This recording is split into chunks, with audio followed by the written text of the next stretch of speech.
Everything I saw on the field Saturday tells me the Aggies are going to have an elite offense in 2023.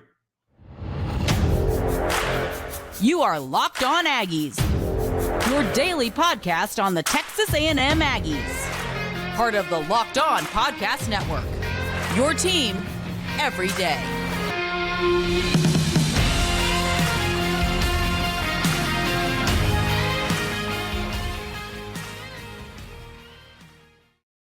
Welcome on in to Locked On Aggies. I'm your host, Andrew Stefaniak. Thanks for making Locked On Aggies your first listen every single day. Happy Sunday. Happy day after big Texas A&M win day to everybody. Hope you all enjoyed the game Saturday night. I know I did. A lot of fun, a lot of explosive plays, a lot of big plays, a lot of offensive success. And that is going to be the main topic here on Sunday's Locked On Aggies is this offense. We'll talk a little bit about a defensive player that stood out in the second half of this bonus Sunday episode. But this offense, ladies and gentlemen, was great. You could see the Coach Petrino footprint. You could see everything there. Post-game, Coach Fisher talked about how everything flowed perfectly with Coach Petrino and him. They were sharing ideas through the headset. I loved that. I loved hearing that they're, kind of going back and forth and sharing opinions, sharing thoughts. That sounds like it flowed well there, and you saw it work out well on the field. The results proved it for themselves. Conner Weigman, clap it up for this young man. What a performance. Now, of course, there are some things to clean up. There's some things I'd like to clean up in the run game.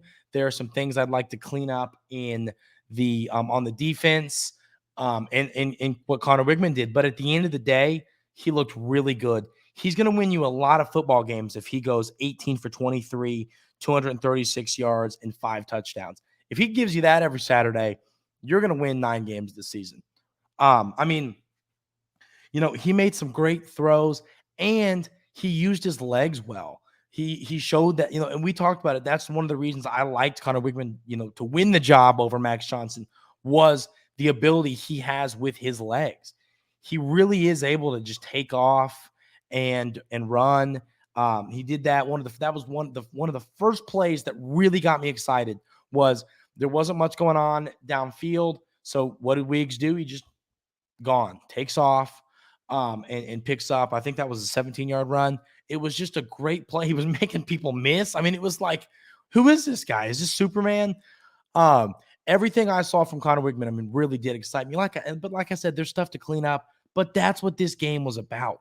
You have a big game coming up against Miami, a massive game, one of the most pivotal games of the week. I mean, of the season, in my opinion, because I think Miami's a good team. They looked pretty good against Miami of Ohio. I'll need to rewatch that game. I watched a couple quarters of it, didn't get to watch the whole game. I'm going to rewatch it. We'll talk about it this week on Locked On Aggies.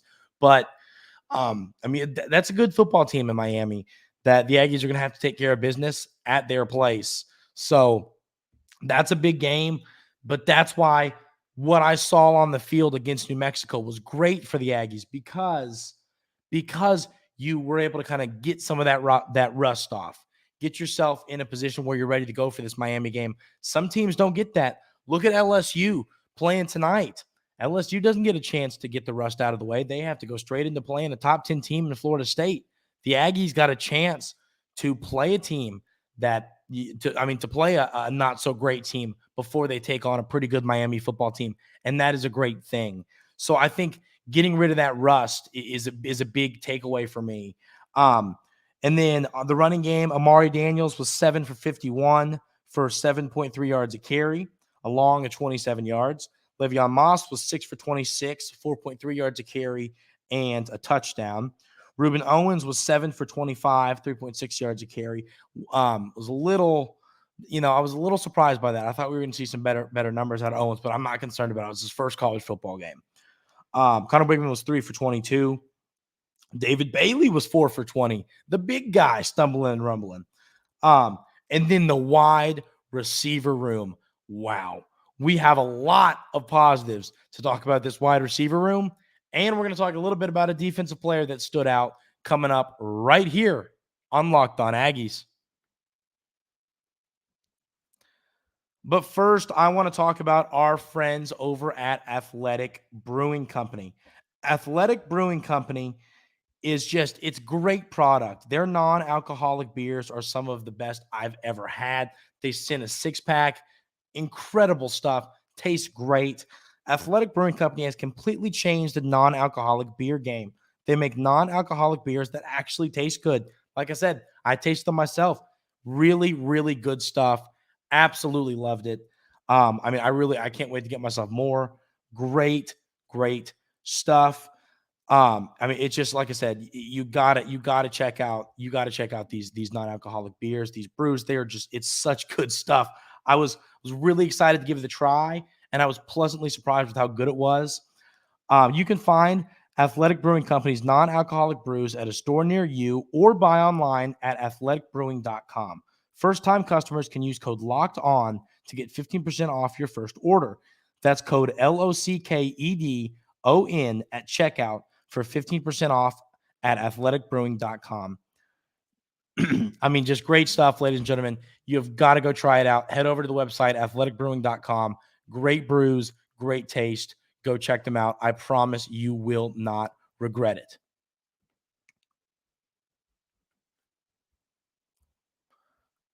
The wide receiver room. You ever just wake up smiling? You just wake up in a good mood and you're like, man, why am I in such a good mood?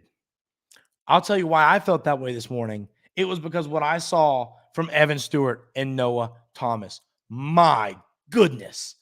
Noah Thomas, he's been my guy. I talked about how I thought that they might lean toward Moose being the third receiver with Anias and Evan Stewart. But, I slowly changed my mind and got on the hype train, the Noah Thomas hype train. And I'm glad I did. I'm glad he was my guy going into this year because he looked great. He was one of my sleeper breakout candidates of the year. And look what we saw week 1. 6 catches, 74 yards, and 3 touchdowns. Wow. 3 touchdowns. He just kept catching more. I was like, wow. It was just awesome. Evan Stewart, I think, was the best football player on the field. He just looked dominant. And I get it. It's New Mexico. Miami has some okay corners. You got Kool-Aid McKinstry over at Alabama coming up here in a few weeks.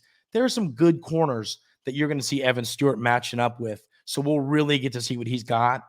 But what I saw out of Evan Stewart yesterday, it was just jaw-dropping. 8 for 115 and 2 touchdowns. I think the 1,000-yard, if you want to get to the 1,000-yard season, which I think now is in play, you have to rack up yards against the not so great non-conference opponents. Because there's going to be the SEC games where they hyper focus on you and you only have 60 yards, 70 yards. So that's why you have to get over 100 in all 3 of those non-conference games. So for the race to 1,000 yards, I think Evan Stewart put himself in a good position. And maybe the race for double-digit touchdowns. I think Noah Thomas and Evan Stewart both put themselves in a position to make that happen. These two, just goodness gracious. We saw Jade Walker sighting, saw some good things out of him.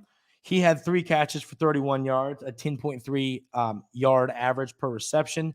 Moose had 3 catches for 12 yards and a touchdown. I was a little surprised by that. I think I thought we would see more out of Moose. Anias Smith had 3 receptions for 40 yards with a long of 27. He also did a lot in the return game. Let's see. He returned, his long punt return was 44 yards. So that's, if you get a 44-yard punt return, you're setting yourself up in play. So Anias Smith, there's going to be games where he might not give you a ton of yards receiving, but then he can help you in the return game. This was all around. The defense, like I said, there were a few things. They picked on Damani Richardson a little bit early. He kind of settled in a little bit, but the standout defensive player for me was Josh DeBerry. Wow. Josh DeBerry, listen to these numbers. 10 tackles, 7 solo tackles, 1 sack, 1.5 tackles for loss, and he had a pick. He had an interception. I talked about what I wanted to see in this game. I wanted to see a turnover. I wanted to see sacks. I would have liked to have seen maybe one more sack. Shamar Turner had one, and then Josh DeBerry had one. But wow, I think Josh DeBerry has a chance to be, that guy on this team. mean, I was really happy with what I saw from him. I thought Walt played well. 7 tackles, 2 solo tackles, and a tackle for loss. The tackle for loss was just monstrous. Obviously, everybody on the defense has some stuff to clean up, Walt included, everybody included, Josh DeBerry included. But all in all, it was a lot to build off. It's one of those things where I think you can have one of 2 takeaways from a game like this. Are there serious problems, or are there things that we saw the issue and we're going to fix for next week? I think it's the latter of those 2. I think the issues we saw with the defense, I don't even know if I'd go as far to call them issues. I think you'll see these things resolved by next week against Miami.